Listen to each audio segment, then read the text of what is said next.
புருஷன் சொன்னா கேட்க மாட்டீங்க. ஹலோ நிறுத்துங்க. எனக்கு ரோட்ல போற நாய் அடிக்கிற மாதிரி அடிச்சிட்டு இருக்கீங்க. அவங்க கேட்கறதுக்கு ஆள் இல்லைன்னு நினைச்சிட்டு இருக்கீங்களா?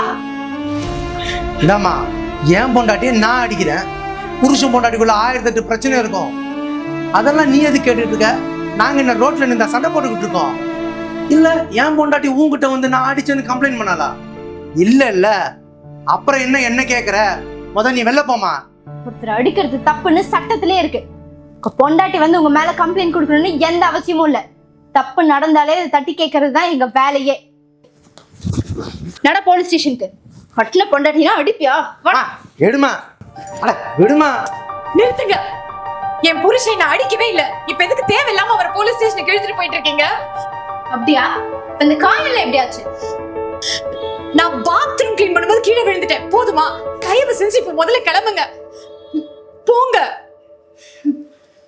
இந்த மாதிரி பொண்ணுங்களா இருக்கனாலதான் இந்த மாதிரி ஆம்பளைங்களா பொண்ணுங்களை அடிச்சுட்டே இருக்காங்க. என்னடி நான் இல்லாதப்போ போலீஸ்க்கு கம்ப்ளைண்ட் பண்ணிட்டியா?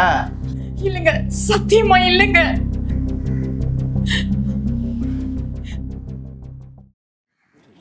மேடம் மேடம் மேடம் கொஞ்சம் நில்லுங்க. மேடம் சொல்லுங்க, என்ன வேணும்? நேத்து நான் உங்ககிட்ட அப்படி பேசியிருந்திருக்க கூடாது. என்ன மன்னிச்சிருங்க மேடம். பாருங்க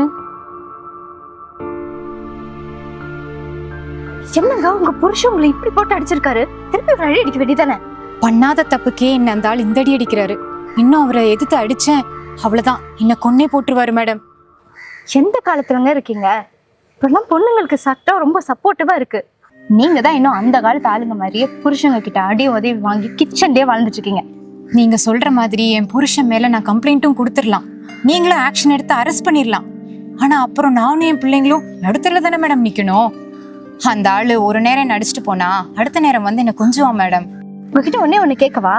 உங்க புருஷன் உங்களை அடிக்கிறப்போ உங்களுக்கு ஏதாவது படாத இடத்துல பட்டு இறந்துட்டீங்கன்னு வைங்க, உங்க புருஷன் உங்க குழந்தைங்களை நல்லா பாத்துக்குவாருன்னு நினைக்கிறீங்களா? நான் சொல்றத நல்லா கேட்டுக்கோங்க. தற்காப்புக்காக வாச்சு உங்க புருஷன் உங்களை அடிக்கிறப்போ ஒரு எதிர்த்து நிக்கலாம், தப்பே இல்லை. செல்ஃப் டிஃபென்ஸ், அதுக்கு சட்டத்துல இடம் இருக்கு. இப்ப நான் என்ன மேடம் பண்ணணும் நீங்களே சொல்லுங்க. அடுத்த தடவை உங்க புருஷன் உங்களை டார்ச்சர் பண்றப்போ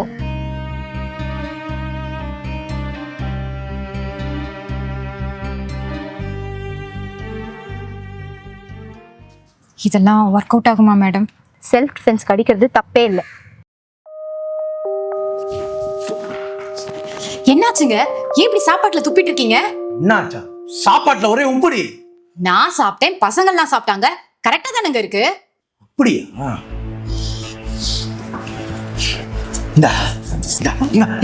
சாப்பிடுறேன். சென்னிய தள்ளி கை நீட்டு அடிக்கிற. பொண்டாட்டி நினைச்சியா இல்ல அடி வாங்குற மிஷின் நினைச்சியா? ஒழுங்கா குடும்பம் நடத்துற மாதிரி இருந்தா சேர்ந்து இரு, இல்லாட்டி இப்பவே வெளியில போடா. என்னால என் பிள்ளைங்களை வளர்க்க முடியும். போலீஸ் ஸ்டேஷன்ல ஹவுஸ் கீப்பிங் வேலை எனக்கு கொடுத்திருக்காங்க.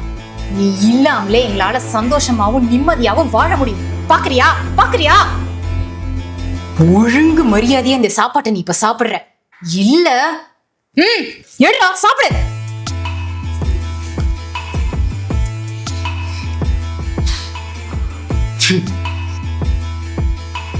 நீங்க உங்க புருஷனை திருப்பி அடிக்க மாட்டீங்கன்ற தைரியத்துலதான் அவர் உங்களை அடிச்சுட்டே இருக்காரு.